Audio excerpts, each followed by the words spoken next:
Hey guys, welcome back to my channel. If you're new here, my name is Steph and today I'm going to be sharing my goat meat stew recipe with you. Growing up in Cameroon as a little girl, rice and stew was my favorite dish, especially Christmas Day stew.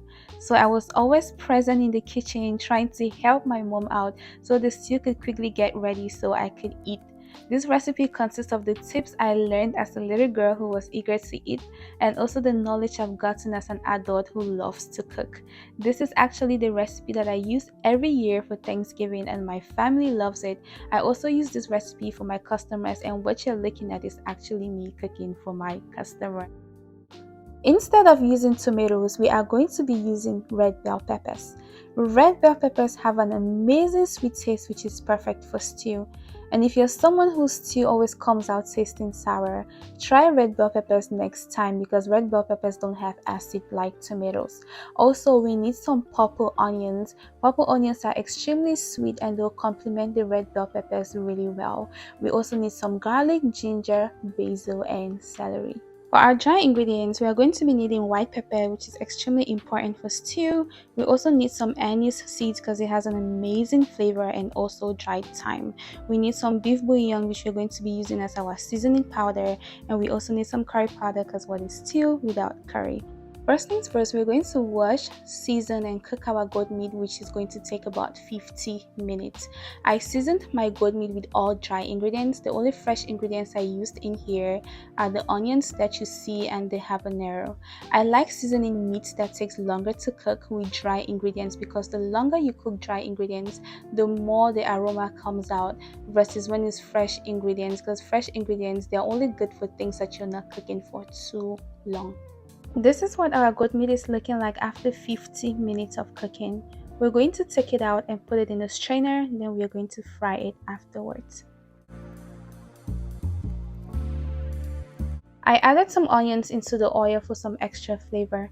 Normally, people put in the onions in the oil before even putting anything in it, but I've realized that the onions pop a lot when you put it first before adding your meat in it.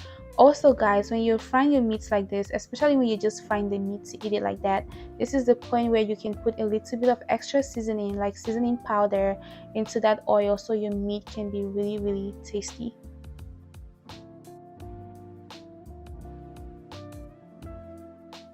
Once the goat meat gets brown like this, you know that it is ready.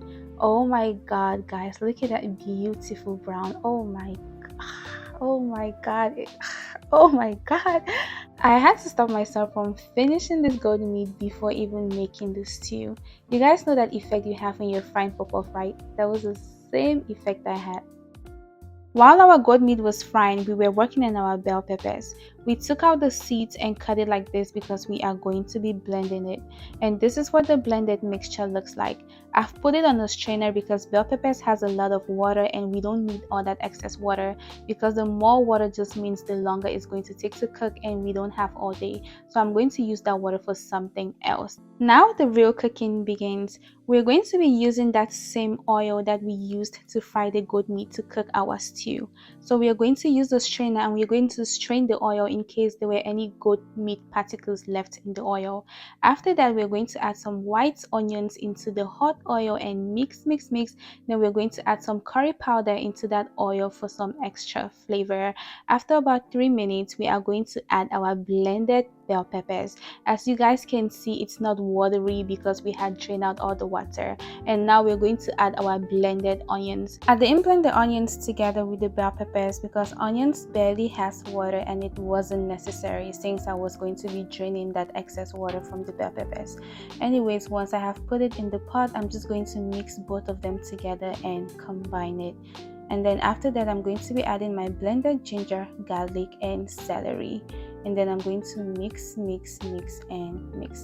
After mixing, I'm going to let it sit on the fire. My highest heat is a 9 and I'm cooking this stew on a 5. It's important that you cook your stew on medium to low heat because you don't want your stew to get burnt. After about 10 minutes of the stew cooking, I'm going to add the blended anise seeds and also the blended thyme. Then I'm also going to add some extra oil because the oil I had wasn't enough.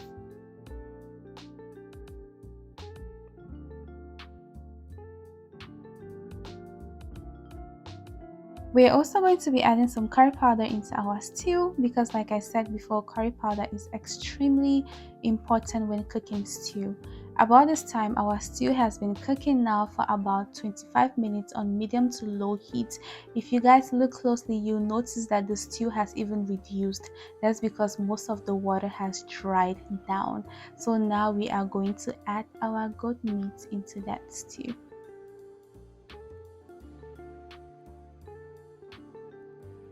After about 5 minutes of the goat meat being in the stew, we're going to be adding 2 whole yellow peppers, white pepper, and our basil leaves. Whenever you see me add white pepper, you just know that our food is almost ready. Remember I told you guys that growing up, rice and stew was my favorite dish, and because of that, I was always in the kitchen helping, right? So growing up, we will get some bed farm for our front door. Amongst the plants them, we'll be planting for that bed farm. Called manjo, we be now one of them. So every time we'll be the cook stew, time when the stew don't start done, my remedy send na me, I go cut the cod manjo, can slice and then put that inside the stew. I don't know if una dey cook stew with cod manjo, but you know say when you add cod manjo inside stew, that smell no, the smell be e be dey like say my craze, e be dey like say my craze. That means say whenever I add the cod manjo, na so water dey come off my mouth, only saliva. That means say if rice no be done by that time no, I dey bone because mommy dey cook rice, e dey craze. It craze. Because of that, I just love basil so much. I love basil so much. Whenever I add basil in stew, it takes me back to my childhood. It takes me back to our kitchen, our downstairs kitchen, our 3 stone fireside kitchen. Oh, I miss my childhood, man. Now we're going to be adding our beef bouillon. The reason why I'm adding it so late is because our goat meat was a little bit over seasoned. So I had to let it balance inside the stew before adding any more seasoning powder. And now that I have added the beef bouillon, I'm also going to go ahead and press that yellow pepper. Guys, oh my god, the aroma that yellow pepper has, especially when you let it cook in the stew and then you press it just like I'm doing here. Guys, try this.